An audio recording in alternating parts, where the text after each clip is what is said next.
These towers and spires are part of Oxford University, the oldest university in Britain.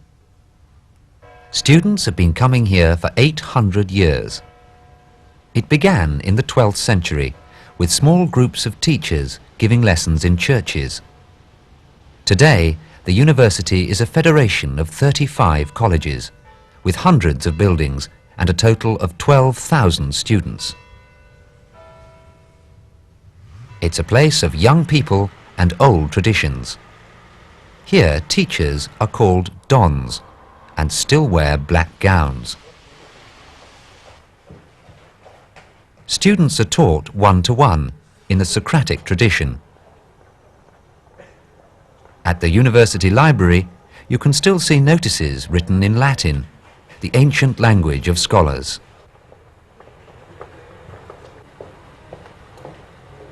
Students at Oxford are surrounded by beautiful stone buildings and by reminders of the university's long history and old traditions.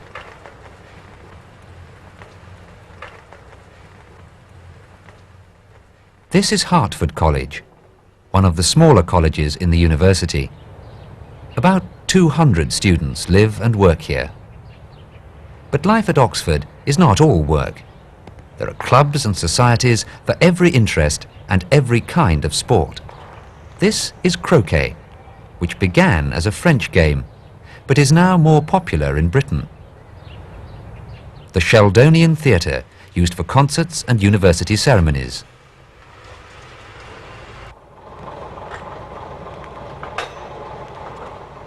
Opposite the Sheldonian is the most famous shop in Oxford, where students and dons buy books.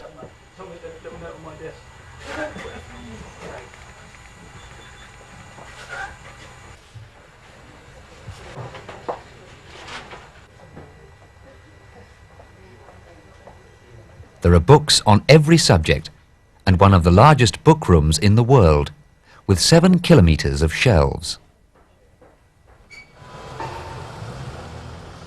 Oxford has a large number of pubs and cafes, where you can buy cheap food or have a drink with friends. In term time, they're full of students. In summer, the tourists take over.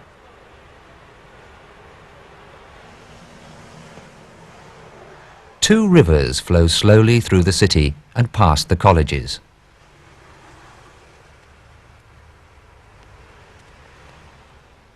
This boat is called a punt.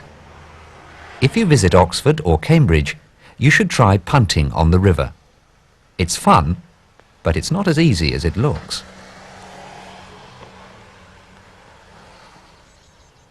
You should also visit some of the beautiful gardens in and around Oxford. This garden has a maze.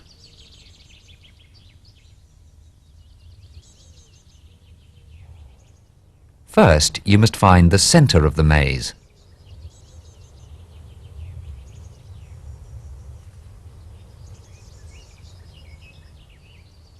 It can take quite a long time, and it's just as difficult to find the way out.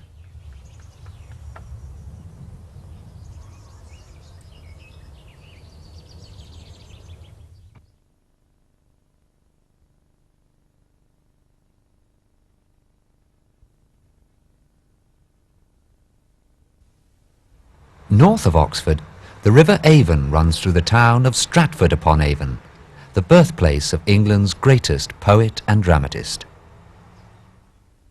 To be or not to be, that is the question.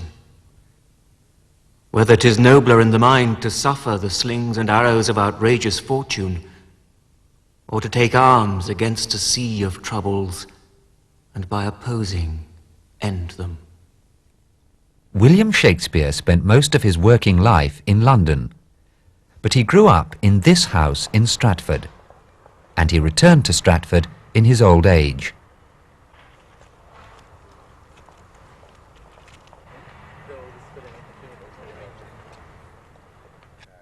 Little is known about his early life, but he probably attended this school. It's in the centre of the town, which still has many other buildings from Shakespeare's time. He was still a teenager when he married Anne Hathaway. They lived in this thatched cottage and had 3 children. Then, at the age of 24, Shakespeare left for London, where he became one of the greatest dramatists of all time.